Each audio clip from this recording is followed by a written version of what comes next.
Hi everyone, welcome to అపూర్వ వంటలు. ముందుగా మీకందరికీ శుభ గురువారం. మీరెప్పుడైనా షిరిడి వెళ్ళినప్పుడు ఈ ప్రసాదం తిన్నారా? ఈ ప్యాకింగ్లో ఒక స్వీట్, పెసలో బొబ్బర్లతో చేసిన కూర, 3 పూరీలు పెట్టి ఇస్తారు. ఇదైతే నేను వెళ్ళినప్పుడల్లా తింటాను. చాలా టేస్టీగా ఉంటుంది. మీరు కూడా షిరిడి వెళ్ళినప్పుడు తప్పనిసరిగా తినండి.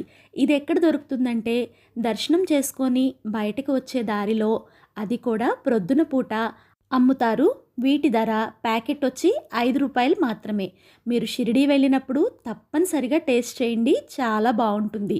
ఇంకా మా షిరిడి యాత్ర, నాసిక్ యాత్ర విశేషాలు తెలుసుకోవాలనుకుంటే నా ఛానల్ టైటిల్ కింద ఉన్న ప్లే బటన్ నొక్కి ఫుల్ వీడియో చూడండి. బాబా గారు మాకు ఇలా దర్శనమిచ్చి ఆశీర్వదించారు. నా వీడియో కనుక మీకు నచ్చితే ఇలాంటి వీడియోస్ కోసం, వంటల కోసం మన ఛానల్ని సబ్స్క్రైబ్ చేసుకోండి. Thank you for watching.